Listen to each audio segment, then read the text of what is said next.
Queridos amigos, que alegria pela nossa querida TV A Caminho da Luz. O programa que vamos iniciar nesse momento estudando as obras de André Luiz. O livro Entre a Terra e o Céu. Hoje nós vamos estudar o capítulo 19. Estamos chegando na metade do livro porque são 40 capítulos. E hoje nós vamos falar um pouquinho dor e surpresa. Nós vamos ver um enlace muito interessante envolvendo alguns personagens em duas existências. Uma existência na época que foi a época da guerra no Paraguai e depois, alguns anos depois, eles retornam para voltar no palco da vida para os reencontros, os reajustes que a vida muitas vezes nos faz.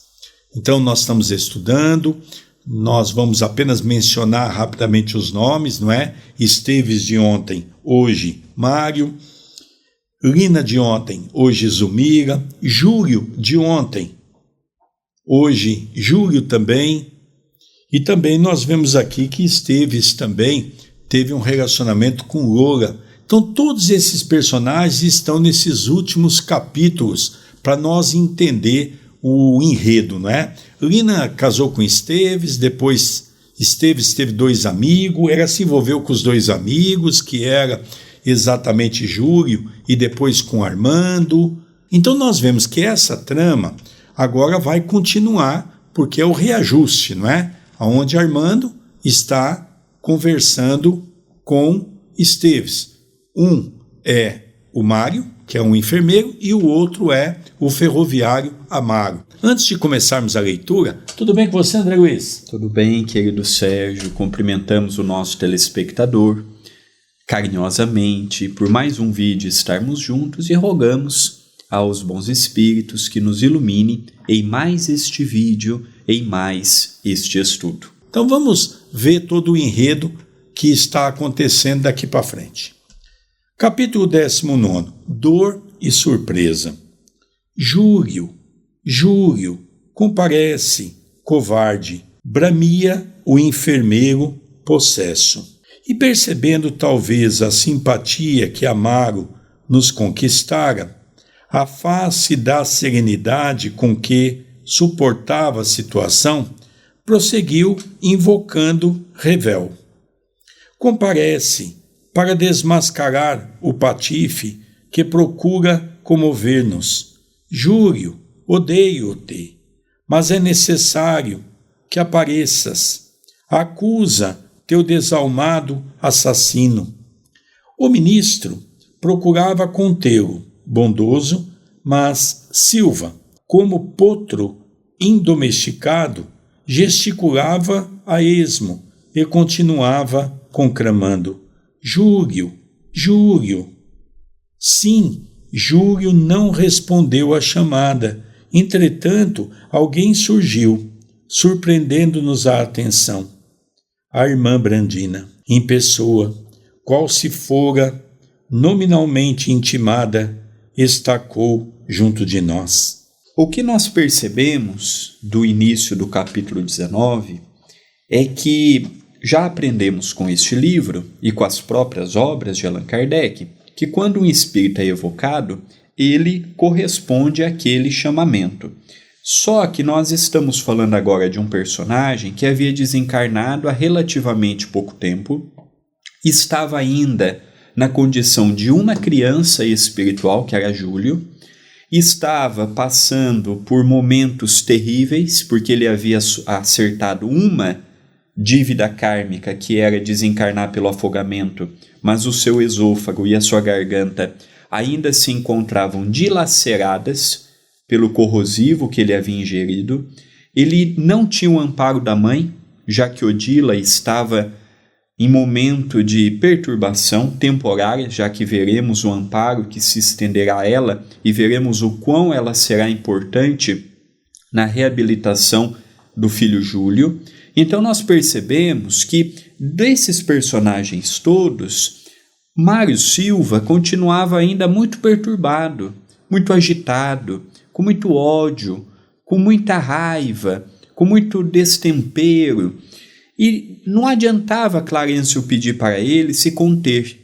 Não adiantava, ele estava totalmente voltado para a visão que ele tinha ainda do passado, quando Júlio o traiu. E aí quem que se faz visível a eles? Blandina.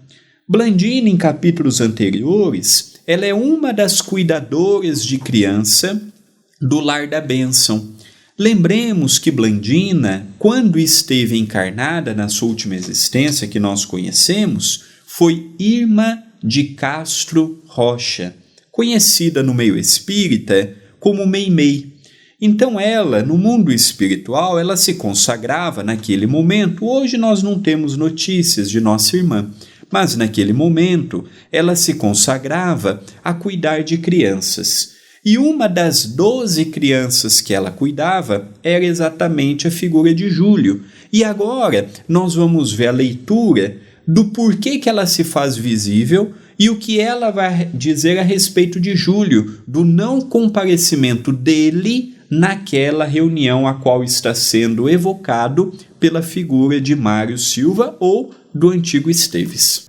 Veja como à noite nós temos uma vida muito mais intensa, voltado para os problemas pertinentes ao passado do que nós imaginamos. Nós estamos percebendo que os reajustes acontecem à noite em desdobramento.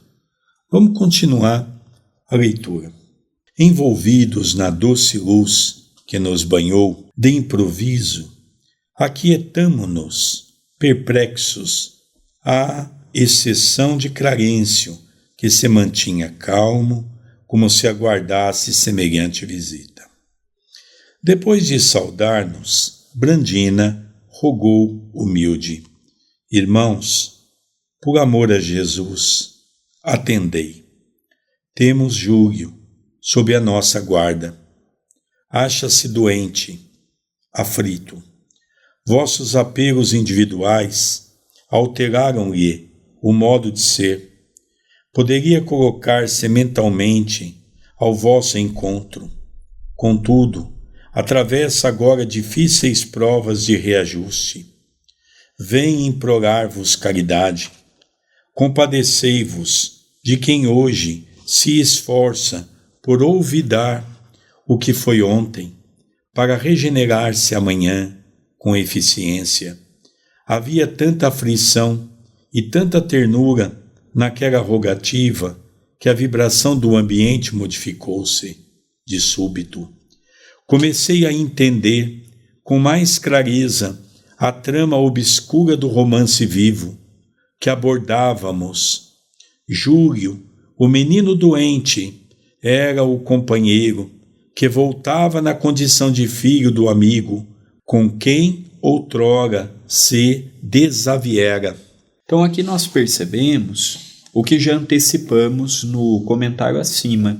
Ele estava em aflição, ele estava em reajuste, a sua mente ainda estava toda ela comprometida devido ao passado, e ele não tinha as mínimas condições de estar ali. Blandina não vai como um espírito que queria impor. Não, ela vai na humildade. E ela pede para que os companheiros que aqui estavam pudessem ter um pouco de caridade para aquele espírito que sofria tanto os padecimentos gerados por ele próprio.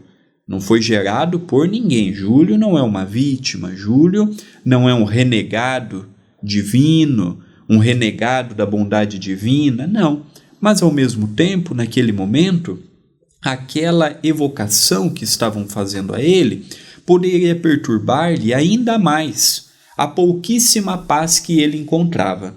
Então, esse foi o convite que Blandina fez naquele instante da narrativa. E o mais interessante notarmos também, André, que dos três que ali estão, os três personagens envolvidos, não é?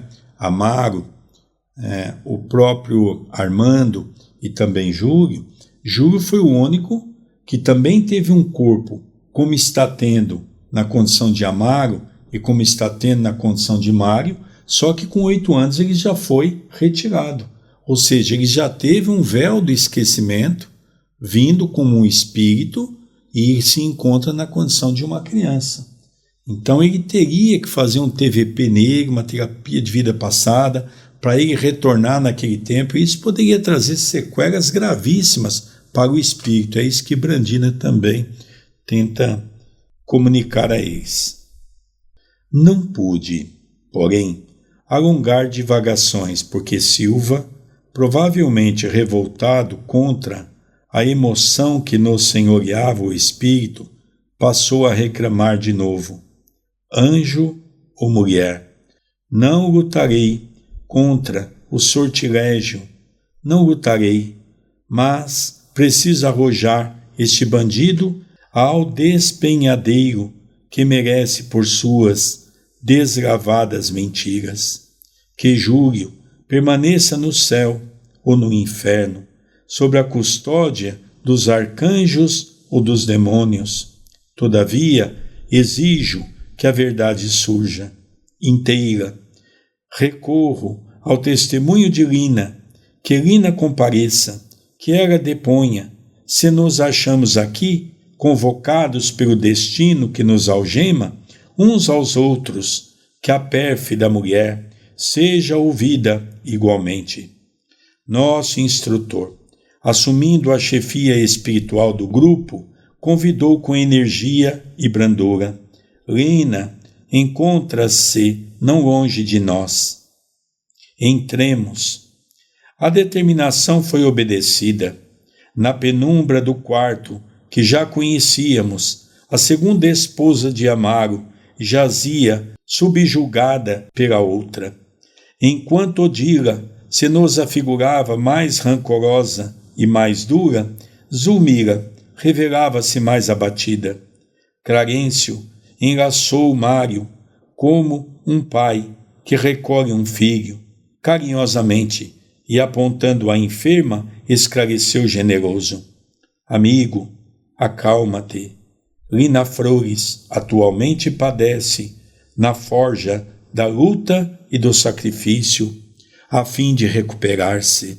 Apaga a labareda de ódio que te requeima o coração.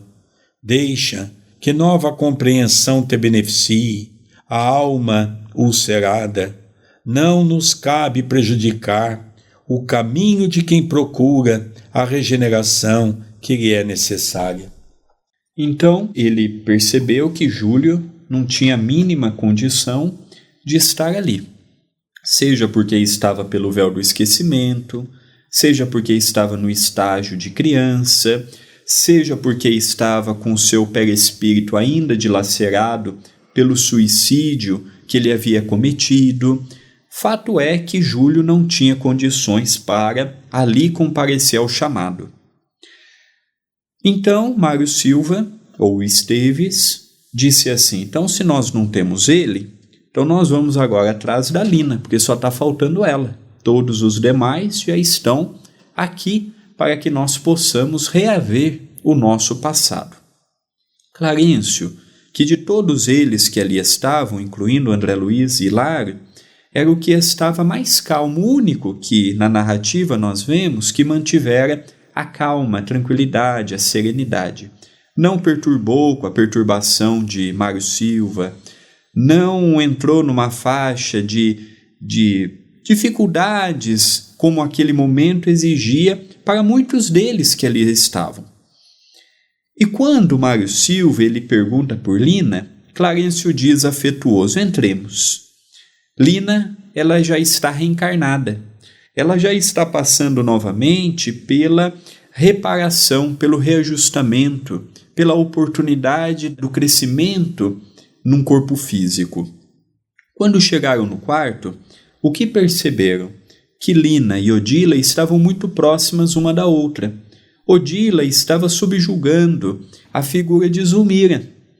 E ali ela quase não tinha vida própria. Estava desanimada, estava com remorso pela morte do Júlio, estava temporariamente afastada do seu esposo, estava padecendo de muitas dificuldades, boa parte delas oriundo da influência de Odila. E quando Odila percebe que aqueles espíritos estão adentrando a casa, estão adentrando ao quarto, naturalmente ela se revolta, porque ela sabia que alguns espíritos como Clarencio, Brandina, já traziam uma luz muito grande, e aquilo deixou ela preocupada, ela perdeu o domínio que ela tinha sobre a sua presa. Então nós vamos perceber agora que será revelado para Mário Silva que Zulmira, aquela sua namorada da infância, é a mesma personagem que no passado o deixou também na condição de Lina. Então nós vamos ver que o amor que ela tinha por Amaro é aquele mesmo amor e devotamento que ela tinha por Armando. Ela tinha sim as suas complicações, as suas vicissitudes, mas ela também tinha um desejo muito grande por aquele homem que aceitou no plano espiritual ajudá-la e também ajudar Júlio no seu soerguimento espiritual. Vamos entender que até aqui Mário não está entendendo nada, absolutamente nada. Ele não consegue fazer essa condição de entender o presente e o passado. Eles aqui estão na condição, com a sua mente presa, na época da Guerra do Paraguai. Então ele já está um pouco liberto, ele não consegue associar ainda quem são os personagens atuais, que ele vai começar a entender daqui para frente. Ante o olhar de Mário, espantadiço e agoniado, o ministro considerou: Lina, hoje com imensas dificuldades, tenta alcançar a altura do casamento digno e, superando tremendos obstáculos, constrói os alicerces da missão de maternidade para a qual se encaminha. Ajudemo-la com as nossas vibrações de compreensão e carinho. Quando amamos realmente, antes de tudo, é a felicidade da criatura amada que nos interessa. Nosso grupo avançou algo mais. Junto de nós, Brandina mantinha-se em prece. O orientador abeirou-se da doente com atenção respeitosa e mostrou-lhe o rosto ossudo e triste ao enfermeiro que, ao reconhecê-la, bradou aterrado: Zulmira, Zulmira, então é Lina de volta? O ministro acariciou-lhe a cabeça e informou conciso: sim, regressou em companhia de Armando, em dolorosas reparações. O consórcio para eles não foi o castelo de Flores de Laranjeira, mas sim uma associação de interesses espirituais para o trabalho regenerativo. Armando, em luta no plano da vida real para reerguer-se, aceitou o compromisso de reconduzi-la à dignidade feminina, amparando-lhe as angústias silenciosas. Então nós percebemos aqui a confirmação de que Zulmira de hoje é a mesma Lina Flores de ontem. Nós percebemos que Armando, hoje na condição do ferroviário Amaro, assumiu no mundo espiritual conduzir ela e conduzir também Júlio, já que ele se sentiu culpado o destino que Júlio teve, porque ele poderia ter evitado o relacionamento com Lina. Muitos podem perguntar: mas André, por que então Armando também não veio ao encontro de Esteves para ampará-lo? Porque Armando até então não tinha dívida nenhuma para com Esteves. Quando Esteves se sentiu ofendido, foi com Júlio. Júlio que traiu a sua confiança. Foi Júlio que se envolveu com Lina. Armando frequentava a sua casa, Armando jogava na companhia deles, Armando até tinha pensamentos envolvendo Lina. Mas enquanto Lina esteve com Esteves, em momento algum Armando ele foi infiel para com um amigo. Então, Armando ele se sentiu numa dívida moral com quem? Com Júlio, pelo fim trágico que Júlio teve, e também com ela, Lina, principalmente quando ele viu ela desencarnando daquela forma e quando ele esteve no mundo espiritual vendo a precariedade espiritual que se encontrava Júlio e que se encontrava Lina. Então ele pede para vir com os dois. Ela está tendo nele a oportunidade de se tornar uma mulher digna, uma mãe de família, uma mulher correta. Júlio virá com ele em oportunidades variadas. A primeira, com uma experiência de 8 anos. E num futuro próximo, como o livro vai narrar, com uma experiência curtíssima para a recomposição do seu esôfago e da sua garganta dilacerada pelo veneno ingerido. Dando continuidade, estupefato, Silva exclamou cambaleante: quer dizer então que Zulmira me traiu 2 vezes? Não te refiras à traição, corrigiu Clarencio sem alterar-se. É imprescindível compreender. Armando ontem escutou apelos inferiores, incompatíveis com as responsabilidades de que se via depositário. Hoje é compelido a responder, embora constrangido, a requisições de natureza edificante, às quais, em verdade, não lhe será lícito fugir. Lina Flores reclama alguém que a recambie ao serviço renovador, a fim de que se habilite a auxiliar Júlio devidamente. Todos somos devedores, uns dos outros. As almas aprimoram-se, grupo a grupo, à maneira de pequenas constelações, gravitando em torno do Sol magno, Jesus Cristo.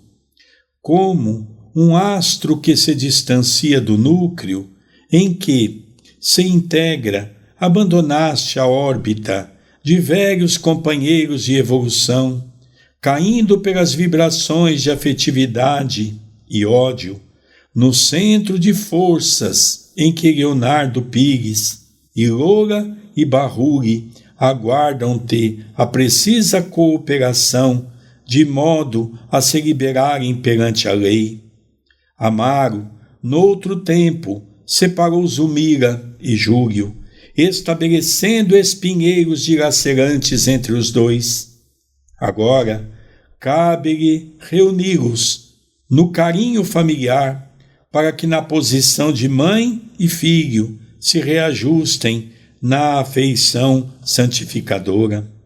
Antigamente, isolaste Leonardo da afetuosa assistência de Lola, criando embaraços asfixiantes à própria marcha.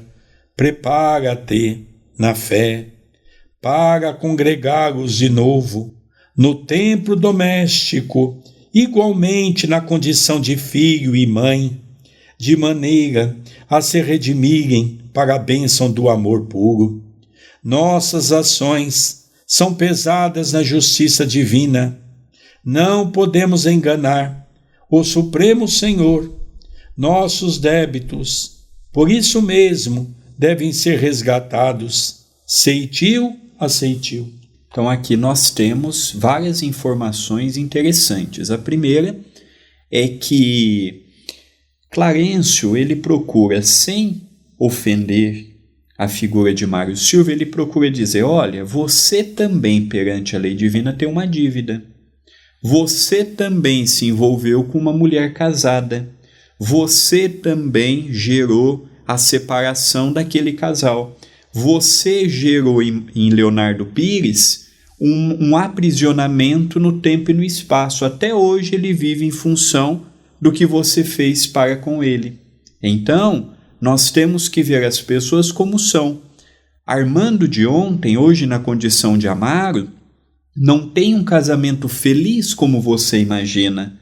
Ele tem um casamento com as dificuldades naturais as quais ele próprio ajudou a construir quando separou você de Lina. Então, não veja com este ódio. Nós todos somos devedores uns dos outros. Uma outra revelação interessante. de que Júlio teria necessidade de vir no ventre de Zulmira. Então ele vai reencarnar novamente na condição do filho de Amaro. Outro ponto interessante, Antonina já tem 4 filhos. Na verdade 3, porque um desencarnou de tuberculose.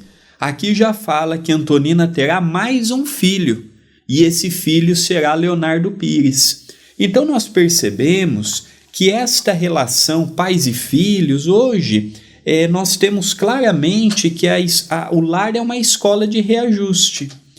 É uma escola difícil, problemática, turbulenta. Já pensou para Leonardo Pires vir no ventre daquela que ontem lhe traiu? Já pensou Zulmira tendo no seu ventre aquele homem que no passado lhe dedicou amor que não foi correspondido? Não são relações fáceis, não são relações amigáveis, são aqueles filhos rebeldes, aqueles filhos que a mãe pede para fazer o A, o filho faz o B, são aquelas relações turbulentas. É difícil, nós temos visto no Centro Espírita, ao longo dos anos, no atendimento fraterno, que é muito comum esse tipo de drama. Emmanuel, no prefácio desse livro, ele deixa muito bem claro, isso me chamou a atenção. Nós estamos falando de pessoas comuns, de famílias comuns. O que ele quer dizer? As nossas. Nós podemos ser um Leonardo Pires, uma Lola, uma Lina. Hoje nós podemos estar revestidos por um título universitário, por um acréscimo intelectual, mas ontem nós fomos esses mesmos personagens. E pela graça divina, nós temos hoje a família que necessitamos ter para o reajustamento abençoado. Eu gostaria de chamar a atenção do nosso amigo, da nossa amiga, do nosso confrade, da confreira, do movimento espírita. Nós temos que tomar muito cuidado quando nós lemos um livro, não é? Porque a gente pode imaginar que todas as famílias são tão organizadas como nós estamos vendo nesse drama. Não é verdade. Nós estamos falando, dentro do processo da reencarnação, de reencarnação programada, onde as pessoas já têm condições de programar tudo isso que está acontecendo. Agora, por outro lado, nós temos também a chamada reencarnação compulsória, que é a grande maioria das pessoas. Ah, Sérgio, mas então as pessoas se unem de que maneira? Afinidade, vícios, gostos. Então são assim que nós vamos compondo as nossas famílias. É interessante nós analisarmos isso, porque senão a gente sai, olha, eu li um livro de André Luiz, estava lá uma narrativa dos espíritos que vão se intercalando de uma reencarnação para outra, depois volta numa outra. Não é bem assim, isso aqui volto a repetir. É uma reencarnação programada. Diga de passagem, não são tantas hoje, num mundo como o nosso, de mundo de provas e expiações, onde as famílias são tão organizadas dessa maneira. É importante nós compreendermos tudo isso. A ligeira pregação trouxera-nos enorme proveito. Amaro dobrara a cerviz, revelando-se disposto a obedecer aos ditames de natureza superior, fossem como fossem. Silva, no entanto, não parecia desperto para as verdades que Clarencio pronunciara. Hipnotizado na contemplação da mulher querida, demonstrava-se indiferente. Depois de fitá-la, absorto entre o carinho e a aversão, quebrou a quietude que envolvera o recinto, rugindo desesperado. Não posso modificar-me. Desgraçado de mim, odiarei a infame que voltou. Somente a vingança me convém. Não quero perdoar. Novamente, enraivecido e inquieto, como fera solta, ergui os punhos cerrados contra a desditosa mulher, que jazia no leito, em lastimável prostração. Seu veículo espiritual rodeava-se agora de um aro cinzento escuro que despedia raios desagradáveis e perturbantes. Nosso orientador libertou-o da influência magnética com que lhe tolhia as energias. Tão logo se reconheceu sem o controle que lhe sofreava os movimentos, Silva retrocedeu, exclamando: "Não suporto mais, não suporto mais", e correu para o seio da noite. De todos os personagens, nós temos dois que padecem ainda muito de revolta, de amargura. Um é Júlio, que padece os equívocos do suicídio, e o outro é a figura de Mário Silva. Nós estamos notando que o amor e o ódio é uma linha muito tênue, porque se ela correspondesse ao amor dele, pronto, bastaria modificar a sua visão que ele tem nesse momento. Só que ele está percebendo, pelas informações de Clarencio, que Amaro é um espírito mais moralizado, espiritualizado e capacitado para ajudar Zulmira na sua reeducação, seja sexual, familiar, ser mãe. Não estamos dizendo que Mário Silva não a faria feliz, não é felicidade.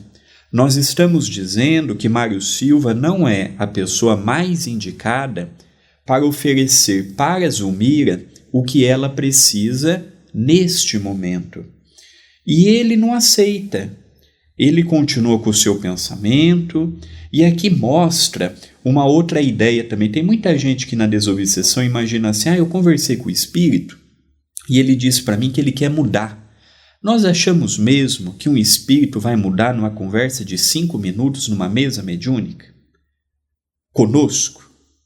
Nós achamos mesmo que mostrando para ele, puxando o lado sentimental, vamos perdoar, vamos esquecer, nós vamos mudar um espírito que está há décadas ou há anos perseguindo uma pessoa? Espírito não muda do dia para a noite. Mário Silva, quando Júlio reencarnar, ele vai ser indiferente. Da mesma forma que Zulmira foi indiferente com a morte de Júlio afogado. Ele não vai mudar. Ele traz esse ódio com ele. Somente o tempo, somente as experiências, somente o amor para ajudá-lo nesse momento. Não nos iludamos. Ninguém muda do dia para a noite, ou ninguém muda numa simples conversa. Amaro é do jeito que ele é, porque ele já percebeu os seus equívocos. E ele, como Antonina, Lola Ibarruri também traiu, também abandonou um filho. E olha o exemplo de mãe que ela é. Abandonada, cuidava dos 3 filhos com galhardia, trabalhava numa tecelagem, mas era uma mulher digna, honesta, pobre sim, mas uma mulher correta. Olha o passado dela. Olha o passado de Armando, agora Amaro. Então nós vemos que eles são espíritos que já tinham uma porta maior, uma porta aberta para a espiritualidade. Eu gostaria de chamar esses personagens para a nossa realidade, fazendo uma comparação íntima do coração de cada um de nós.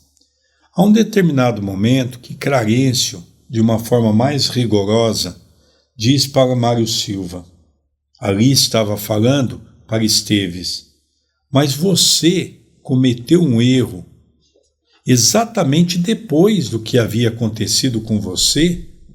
Você cometeu um erro gritante, similar, igualzinho. Você fez com que um casal se separasse. Veja que os personagens que você está criticando hoje, os seus amigos, que erraram ontem, hoje estão na luta tentando a corrigenda. E você? Está aí se lamentando, esse ódio implacável, como se você fosse uma pessoa boa, como se você não tivesse errado, como se você não tivesse cometido o mesmo crime. Mas ele não ouviu essa parte, não lhe interessava. Ele queria justiça para com aqueles que lhe fez sofrer naquela época. O evangelho ainda não tocou a porta do seu coração. Então nós vamos ver agora que ele, não suportando tudo isso, ele então sai do recinto, logicamente bravo, e vai tentar voltar para o refúgio do seu corpo físico. E só uma outra questão. Para os encarnados, era um homem bom, era um enfermeiro dedicado, era um filho que cuidava da mãe. Para a sociedade, era um espírito tido com muito respeito e com muito carinho. Para nós vermos como que fisicamente nós podemos ser uma pessoa e espiritualmente nós podemos ser outra pessoa. Clarencio recomendou-nos seguir-lhe o passo, enquanto prestaria assistência ao ferroviário e à esposa. Em colaboração com Brandina, o enfermeiro decerto informou o ministro Prestimoso. Retomaria o corpo denso em aflitivas condições de saúde. Passes anestesiantes deviam favorecê-lo. Não podia lembrar a experiência grave daquela hora. A aventura provocada pela insistência mental dele mesmo era suscetível de perigosas consequências. Num átimo, Hilário e eu achamo-nos ao lado de Silva, que aderia ao envoltório de carne com o automatismo da molécula de ferro, atraída pelo ímã. Então aqui nós vemos Clarencio orientando da necessidade de passes que ele pudesse não lembrar, seja na totalidade, do que havia ocorrido, para que aquilo não desencadeasse problemas maiores. Porém, ele teria um dia difícil, ele teria ainda reminiscências intuitivas do que ele havia passado, mas que era para o máximo possível André Luiz e Hilário assistir ao nosso irmão para que ficasse o menos possível de resíduo do que passou, para não afetar até mesmo a sua saúde fisiológica. Examinamo-lo atentamente. O peito arfava-lhe sibilante. O coração acusava-se desgovernado sobre o império de insopitável arritmia. De imediato, entramos em ação, sossegando-lhe o campo mental quanto possível, através de sedativos magnéticos. Ainda assim, apesar dos passes pelos quais foi completamente envolvido de energias revigoradoras, o moço acordou agoniado, hesitante e trêmulo, como se estivesse fugindo de medonhas tempestades no mundo íntimo. Semi-inconsciente, despendeu vários minutos para identificar-se. O pensamento surgia-lhe atormentado, nebuloso. Tentou locomover-se, mas não conseguiu. Sentia-se chumbado à cama, quase na situação de um cadáver repentinamente desperto. Buscou alinhar recordações. Contudo, não pôde. Sabia tão somente que atravessara grande pesadelo, cujas dimensões lhe não cabiam na memória. Suarento, aflito, sentia-se morrer. Instintivamente orou, suplicando a proteção divina. Então aqui nós vemos, André, que todos os personagens, de uma certa maneira, já haviam se modificado um pouco, todos eles já estavam tendo uma noção da prece, mas ele tinha uma dificuldade em perdoar Lina, porque ele tinha aquilo guardado com tanto rancor no seu coração, apesar de ele ter cometido faltas da mesma natureza, mas ele não conseguia enxergar que a dor do outro é tão grande quanto a dor dele. Leonardo Pires também tem a mesma raiva para com ele que ele possui para com o Júlio. Então nós percebemos que às vezes nós não notamos que nós também cometemos as nossas falhas. No campo da vida, todos eles estão sendo auxiliados e ao mesmo tempo buscando uma renovação íntima. Então, como o André comentou há pouco, Mário Silva era um enfermeiro, respeitado no lugar que trabalhava, considerado prestimoso pelos amigos. A sua mãe, ele cuidava da sua mãe, tinha um elo de ligação muito forte com a mãe. Ele tinha sim uma mágoa, porque aquela noiva que ele conhecera ainda na sua infância, na sua juventude, que deixou e o abandonou para se juntar a Amaro, que também era um processo envolvendo todos esses personagens de uma existência anterior. Então ele não consegue, naquele primeiro momento, ele não consegue perdoar. Ele está sendo sincero. Ele retorna ao corpo de uma maneira violenta. Quantas vezes nós já passamos por isso? Acordamos pela manhã com o coração arfando, até muitas vezes dolorido, um mal-estar, sentimos chumbado a cama, parece que uma força negativa nos aprisiona. Todos nós já passamos por isso em nossa vida. Só que nesse caso, ele teve uma ajuda. Estava ali 2 médicos no âmbito espiritual, aplicando-lhe passe calmante, passe magnetizador, para que ele pudesse ir se acalmando, né? Ele tenta lembrar o que aconteceu, mas lógico que já envolvido pelo corpo físico, ele é impotente para lembrar, mas sabe que foi algo muito triste que ele vivenciou naquela noite. Dando continuidade para encerrar esse capítulo, bastou essa atitude da alma para ligar-se com mais facilidade aos fluidos restauradores que lhe administrávamos. Pouco a pouco, readquiriu os movimentos livres e levantou-se ingerindo uma pílula calmante. Amedrontado, sentou-se no leito e, mergulhando a cabeça nas mãos, falou sem palavras em si para consigo. Estou evidentemente conturbado. Amanhã consultarei um psiquiatra. É a minha única solução. Sim, concordei comigo mesmo. O ódio gera loucura. Quem se debate contra o bem cai nas garras da perturbação e da morte. Com semelhante raciocínio, afastei-me. Clarencio aguardava-nos. Era preciso continuar na lição. Então, o capítulo de hoje é um coroamento do que nós já vimos nos capítulos anteriores e ainda continuaremos este drama no capítulo 20º, que é o capítulo vindouro.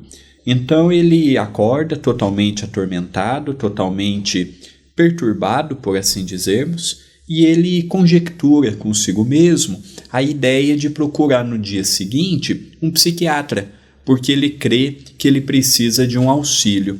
Então eu fico imaginando, se nós soubéssemos perdoar um pouco mais, muitas vezes não precisaríamos ir a um psicólogo, a um psiquiatra, tomarmos remédio.